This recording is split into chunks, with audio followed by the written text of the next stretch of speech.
What are you doing? Oh, I had a favor to ask. Cool. Can y'all help me out with a YouTube video? Yeah. Are you sure? Can y'all help me out with the YouTube video? Okay. All right. So here's what's going to happen. We're going to set up the shot. Okay.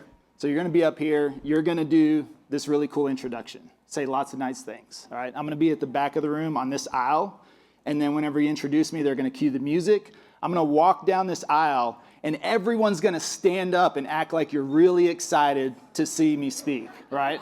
And everybody on this aisle, if you're on the end, if you want to high five, and get into it, and we're gonna turn this into a really cool video whenever we post it after this. Is that okay? So that's good. Yeah. Okay. Just say nice things. Okay. All right. Okay, Levi. You gotta ask. You gotta ask, right? This is what you do. It's so funny. He's got a 2-month-old. I just saw it back there. If you haven't seen the little baby, it's gorgeous. But when you are known like Cher, one name, Cher, right? One name people, right? Michael, Michael Jordan. This guy is Levi. I have seen him speak so many times, right? All you know is you hear Levi. You don't even know the last name. He is the most invigorating, exciting speaker I've ever seen in my life. Let's give it up for Levi Lascsak!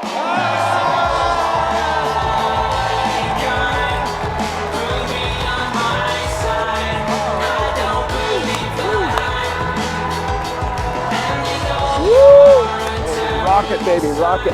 Woo! Wow. All right, thank you so much. All right, that was awesome, by the way. And my last name is Polish. That's why nobody ever says it, because it's impossible to say and to spell. So it's not really the best marketing name. Do I have a clicker? I guess this is probably it over here. All right, thank you so much. All right, so we like to talk about passive prospecting quite a bit. And that's, of course, about making YouTube videos, which is what we're mostly known for.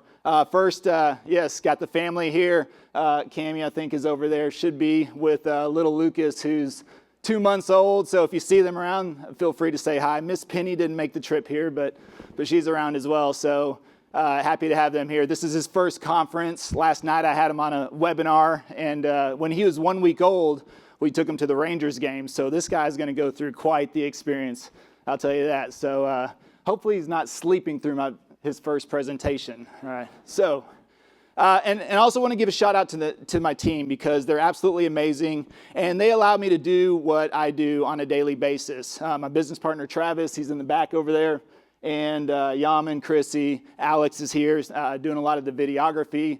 We supported the conference today.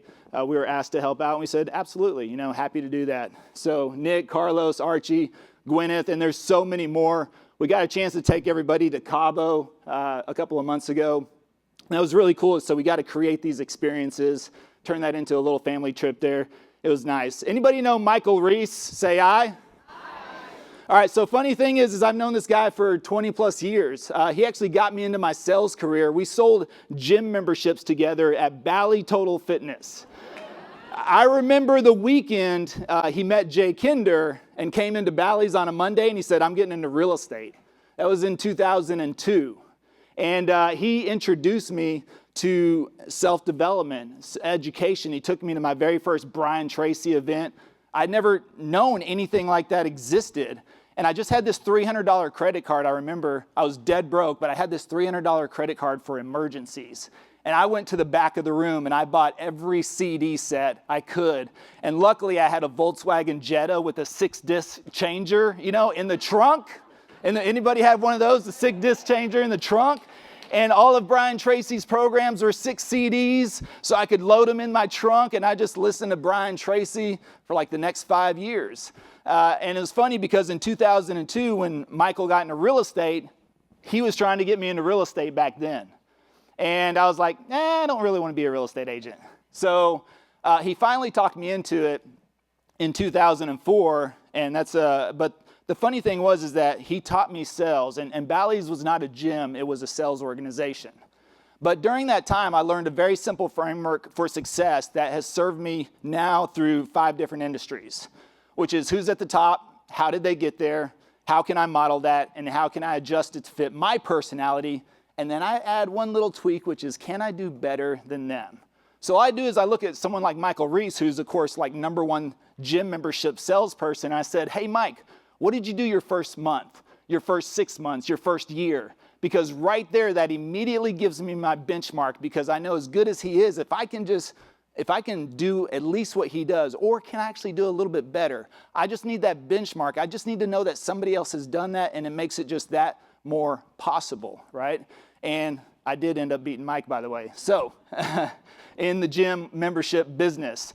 So I've used that to serve me throughout my career. Now, the funny thing is he talked me into getting into real estate in 2004. So I actually got licensed in 2004, but I had my license for 1 week. And I was in the military previously, but I had my license for about 1 week. And then I got a phone call that said, hey, Levi, I was still in the reserves. And they said, hey, this is your captain speaking.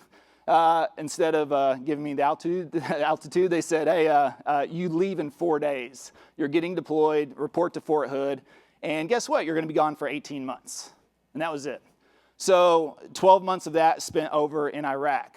And you know, the funny thing is that I know mindset definitely matters, but in the military, they teach you discipline. Because in my opinion, discipline trumps mindset a lot of the times. Because guess what? Every single day in Iraq, you know what my mind was telling me? You shouldn't be here. This is not where you're supposed to be. You're in the wrong place. But you can't just lay in bed one day and say, you know what? I don't feel like going to work today. We worked 7 days a week. My shifts were minimum 12 hours a day, 7 days a week. No days off. It didn't matter. And I couldn't just, like I said, sleep in, say, I don't feel like going to work today, right? I had to serve the person next to me, and, you know, the mission depended upon it. So even in an environment, and this is to the extreme, you know, we lost a couple of team members over there, and you have to go back out in that exact same environment the next day. You think making your calls is terrible? I mean, this is real world. So, and I know that's extreme, but that's the thing, is that we had to work through that. And every single day, my mind was telling me, don't do it, you know, but we had to do it. So that's where I learned discipline, and that sometimes we just have to put ourselves in motion, and a lot of times the emotion will follow it. Motion creates emotion. So has anybody not heard of the cash flow quadrant? Raise your hand. Be honest, please. Anybody not heard of the cash flow quadrant? Raise them high. Okay, good. Half of you. So let me explain this. Connor mentioned this as well. He talked about being a business, right? Something that you can remove yourself from. The whole goal of the cash flow quadrant is to move from the left side of the quadrant to the right side of the quadrant. You're either leveraged or you're not leveraged, period. And that's the difference between owning a business or a business owning you. And ultimately, that's the difference between wealth. So on the right side, none of us in here, I believe, wants to be an employee, right? That's why you're an agent. And employees trade time for money, and they work for somebody else. However, when you get a real estate license, all you do is move down to the S quadrant. You become self-employed. You still trade time for money, you just work for somebody, or you just work for yourself instead of somebody else, right? So the only way to get to the right side of the quadrant to become a business owner is you have to leverage people, processes, or systems, right? And then you can leverage that for money, and that's where you can actually be removed from your business, and it can keep working while you're not. So now the ultimate quadrant is the I quadrant, the investor quadrant, because there your money can make you money. So you have to, you know, that's where ultimate wealth is created. So let me ask you this question. Stand up if you are the primary income earner for your family. Stand up if you're the primary income earner of your family. Okay, now, those of you that are standing, pick somebody to look at. Yeah, we're going to do one of those things, and tell them you are your family's most important insurance policy. Now let's say that like, now say it, say I am my family's most important insurance policy. Does that hit a little differently now? Have you ever thought of yourself as an insurance policy for your family? Have you ever, think about that. So, all right, you can sit down. So that's why relating back to the cash flow quadrant is so important, because you see, it's really important, because if you are your family's most important insurance policy. What happens if you get removed from the picture? That's why owning a business is so important than just being a real estate agent. Because you see, I was a tough guy until I wasn't a tough guy. And I actually acquired a digestive disease whenever I was in Iraq, and it messed with me for about 8 years until 2013 happened, and then I lost 50 pounds in a single month and became completely bedridden and disabled at 33 years old. And I played high school football, was in the military, always in shape, never had any problems. Then all of a sudden, whenever I come home, and I was stubborn about this disease that I had, and I ignored it a lot of days until finally it caught up to me. And when you lose 50 pounds in a month, it was the most horrific thing I'd ever gone through in my life, even worse than Iraq. For 3 months, I was literally on my deathbed just thinking that every night I went to bed that I wouldn't wake up the next day. I didn't think my body could handle anything more. But really, by God's grace, I found a natural doctor, and this guy completely changed my life. I went to 4 different GI doctors. They all told me the exact same thing, and essentially, they were going to cut out my colon. I know, sorry, TMI, but that's what they told me. That's how they were going to cure me, is just like take out one of my most favorite organs, right? Okay. Well, this guy, so I walked into this guy's office, like literally had not left the house in 3 months. And he told me later on, he thought I was going to die in his office. And then he looked at me and he said, hey, let's just change your diet and put you on some vitamins. Natural doctor. I was like, okay. After 3 weeks, I started to get better. It took me a full year to recover, but I was able to recover 100% without any medication or surgery. And now thank you. Been 10 plus years. Actually, I turned 45 in a couple of months, and I think I look better than I did at 33 years old, right? I'm kind of like Benjamin Button, so I'm just aging in reverse, I think. So that leads up to 2020. Now, I think we all took a hit in 2020. Let me go back. Oh, no, that was right. In 2020. So I had a financial, and that's whenever I realized I wasn't going to have a job anymore. I've been working these sales jobs. Michael Reese and I were still friends throughout the last few years. And I had a financial services business. And I was working with teachers on their retirement planning at schools. And I was living my best life because I had a teacher schedule, but I had 5 times a teacher's income. So that allowed me to travel the world. I went to 24 countries inside of 3 years. I had summers off, 2 weeks off for Christmas, week off for Thanksgiving. I was having a great time. I was very comfortable, right? Until 2020 happened. Then, right, the world shuts down. And my world, which is really 2 main things, schools and travel, those completely shut down. And so I found myself at 41 years old asking myself, how do I start over without starting over? Sheila mentioned that, like starting over at 50. I thought my life was over at 41. So I'm sitting there in 2020, a global shutdown, not knowing would schools ever open up again? Would the world ever open up again? And I was sitting there going like, what am I going to do? And then here comes Michael Reese. Hey, Levi, it's time to get into real estate. And, it's funny because, I think Connor said, how many of you took more than one try to get into EXP? Some of us give up on people too easily. Michael's been trying to recruit me since 2002. And he finally gets me because I'm like going, I don't know, what else am I going to do? It's either be a real estate agent or sell toilet paper, during 2020. And I didn't really want to be a toilet paper salesperson, right? So I was like, okay, if I'm going to get into real estate, I'm going to figure out a plan. I just didn't say, okay, Michael, yeah, let's do it. Let's get into real estate. And you know why I didn't do it? Because I was scared to death. And I looked at Michael and Jay and these guys that I've seen have these amazing careers over the last 15 years. And I was like, I've already had success. I've been successful. And I was scared to death to get into an industry with people that are very successful. And then I had to start over. And then what if I didn't do well my first year? What if I didn't make it? What if I had to do what everybody else did? And so I was like, all right, well, if I'm gonna figure out a plan and then I'll get into real estate. Where most people get into real estate and then they try to figure out a plan. So I was like, let me see. So I love to say that you can hyper learn any subject in 60 days. Now, let me ask you this. Stand up if you have ever marketed to a FSBO, a for sale by owner. Stand up if you've ever marketed. That's phone calls, text, knocking on doors. If you've ever marketed to a FSBO before. Okay. Now, stay standing if you have read at least 10 books on FSBO marketing. And be honest with me. I'm so glad. I was wondering if this would work, and it absolutely worked. So that tells me out of this entire room that somebody has the potential to be the best FSBO marketer on the planet. Because nobody even in this room, and there is some seriously top talent in this room, has even studied one lead source in real estate. I just did a simple search. These are the first 10 books. Can you imagine if you wanted to be the best FSBO marketer on the planet? That's 10 books right there that I found in about a 30-second search on Amazon. And that's just the first place I would start if I wanted to beat all of you in FSBO marketing. But I decided not to go down FSBO marketing. I decided to start looking at social media, but which platform? Most people make the mistake of being told that they need to be on every platform, you need to be everywhere.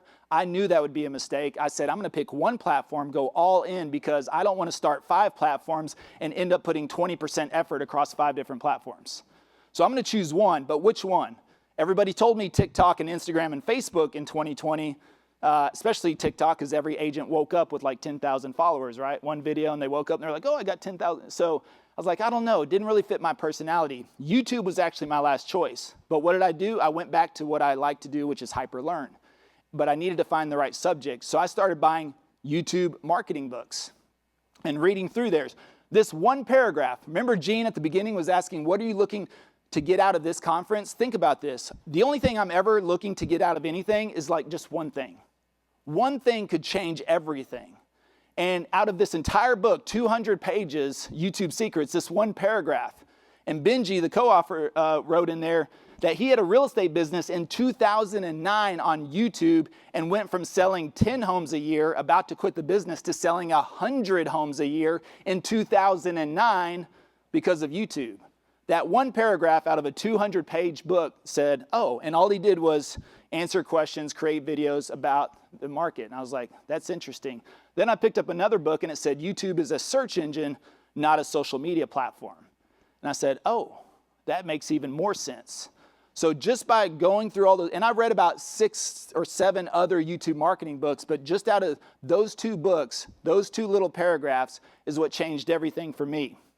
And that's whenever we created, a Living in Dallas, Texas YouTube channel that has been responsible for a significant amount of our business. And look at this. I'm going to show you right now that right there. It's funny, Jennifer, I think, was talking about NLP. And we've always had 4 ways for people to contact us. Phone numbers, right? Emails, or Zoom calls. Why? Because we know there's 4 major communication styles. Visual, auditory, kinesthetic, and readers and writers. You ever struggled with communication with one of your clients? Well, how they contact us from the start tells us usually the best way to communicate with them. So if they text us or email us, they're probably a reader and a writer. You ever get that person that never picks up your phone calls and they always send you a text and then you're always trying to call them and you're going, why won't they answer the phone? Well, they're probably a reader and a writer. So guess what? You text them and they'll probably respond like that. You get the person that calls you all the time and then you're like, why are you calling me? Stop calling me. I'm going to text you. Because maybe you're a reader and a writer, but the client is calling you. Guess what? They want to talk. They want to hear your voice. So you need to adapt. Even if you're not an auditory person or you don't like talking on the phone, you need to adapt to that.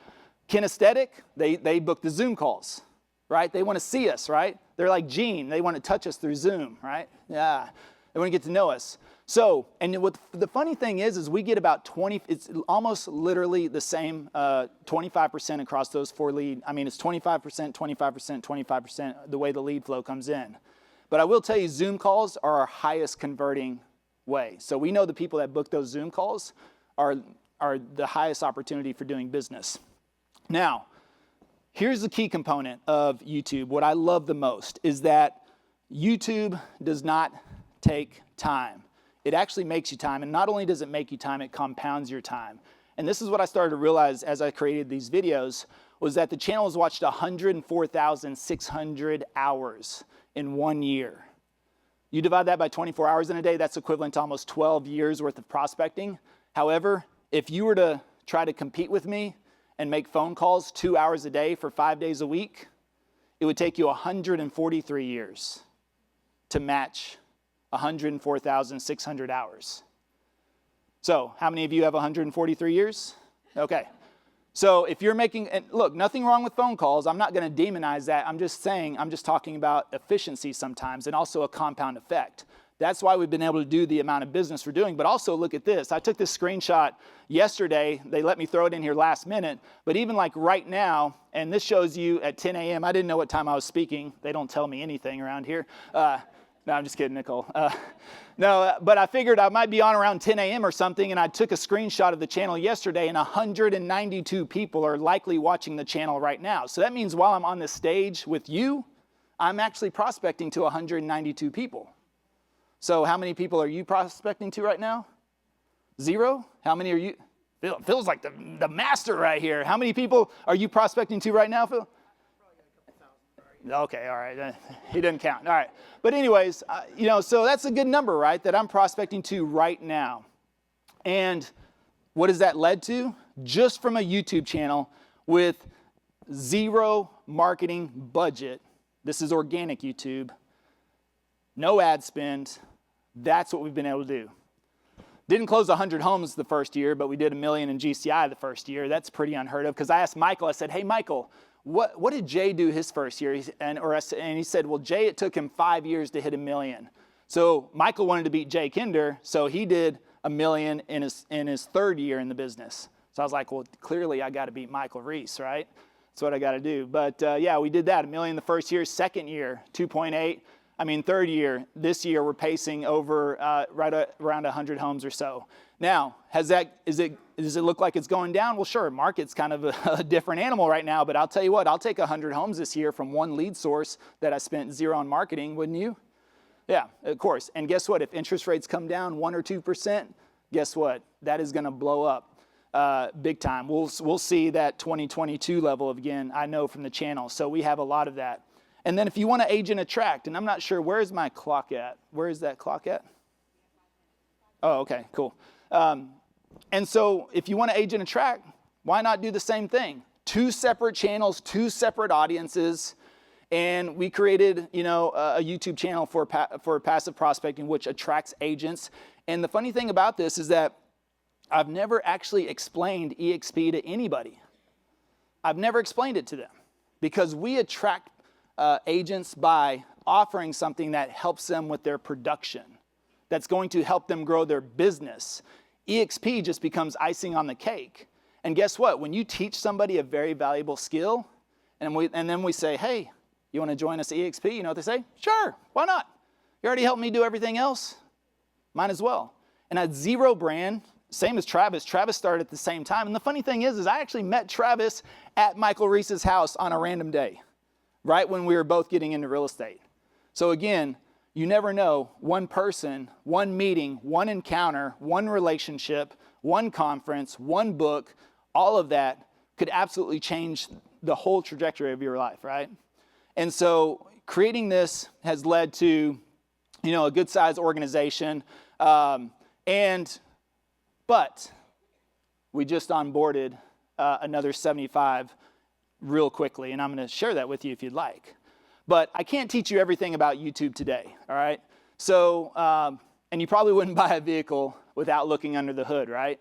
And I clearly can't teach you YouTube in 20 minutes. So if you want, I'll give you an opportunity. If you want to test drive the community, you can do that. And if you want to scan that QR code, counting down in 3, 2, that means you too, Cliff. I see you. C3, I see you. You can test drive our community if you want for free, and that has everything in there that you'll ever need. So, who is interested, since I got about 4 minutes left, how we got 95 real estate clients to raise their hand in this market, and how we got those 75 plus FLAs to join us. Is anybody interested in that? Say aye. Aye. Are you sure? Say aye. Aye.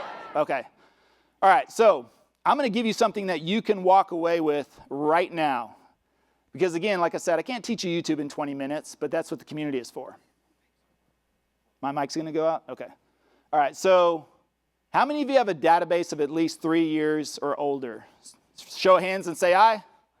Okay, good. Then this should work for all of you because it worked for us, and our database is only about 3 years old. So when's the last, Gene said it. Actually, that was a great segue, Gene, because Gene said at the very beginning, just ask, right? When he introduced me, he said, hey, just ask. You know, it's funny, I went over there to Gene, I was like, hey, Gene, will you improvise with me on that intro? And he said, sure, I'll do whatever you want. It's like, cool. And then he comes up here and he says, just ask. When's the last time that you just asked your database to come forward? And if you can't read that, here's the email that you can send out. Sending out this simple email. Hey, Levi here, I'm hosting a live webinar on date and time of choice. It's going to be all about buying or selling your home, even if you don't know where to start. Or you could say, even in this crazy market, or even with interest rates at 7%, whatever. I mean, it doesn't have to be complicated. That's simple. I'd love for you to come, accept my invitation here. We just created a simple landing page. That's it. Do a webinar. Send out that email to your database. Guess what happened? Register, register, register, register, register, register, register, register, register, register, register, register, register. So, you know, when you call through your database, hard to sometimes get people to answer the phone, right? Hard to get them to reply to your text. But here we're like, hey, we're going to host a little quick webinar. Want to jump on? Sure. And then guess what? We got our lender on there. Travis and I are on there. I facilitated, so don't get on there and make this weird now, okay? So I got the conversation going. I asked Travis a question. I asked our lender a question. And guess what? 85 of the questions were directed to the lender, exactly. So guess what we did? We just sat back. Because all they were asking about this market, interest rates, and he's skilled. So our lender handled about 85% of this. But we got 95 people to come on, just like that. One email to the database, and we're able to get some deals out of there. And so now you got 95 people on a hot list as well, because wait a second, they're getting information, must be interesting, right? Now, I'm also assuming that you segment your database between clients and agents. And if you don't, you should start and figure that out. So you want to do that through agent attraction? How do we do that? When's the last time you just asked your agent database? When have you ever done that? So here's a simple email. Hey, Levi here, want to join our team at EXP?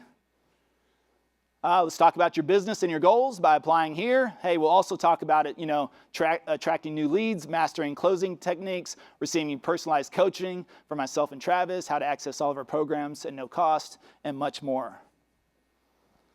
That's it. When's the last time you asked? And what happened?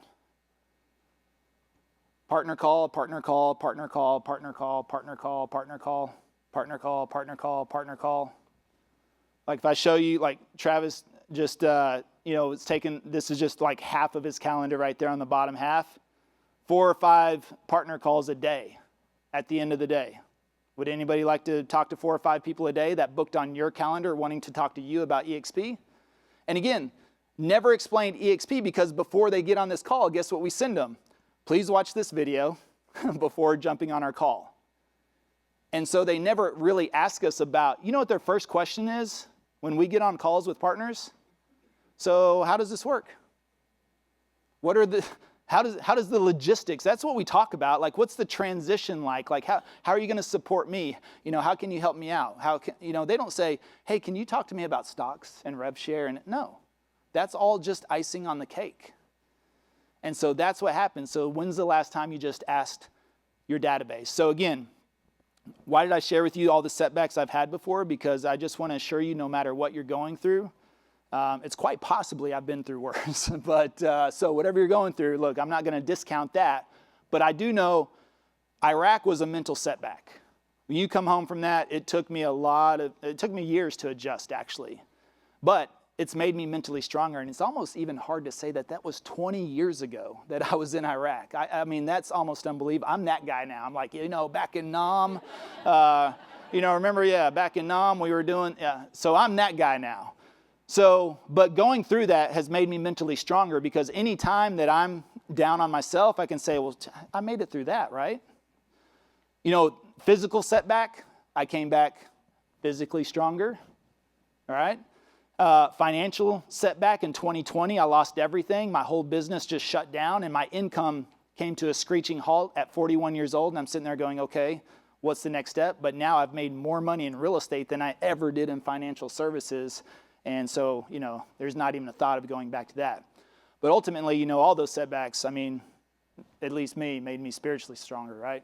So thank you so much. If you want to test drive the community, go for that. And have a great day.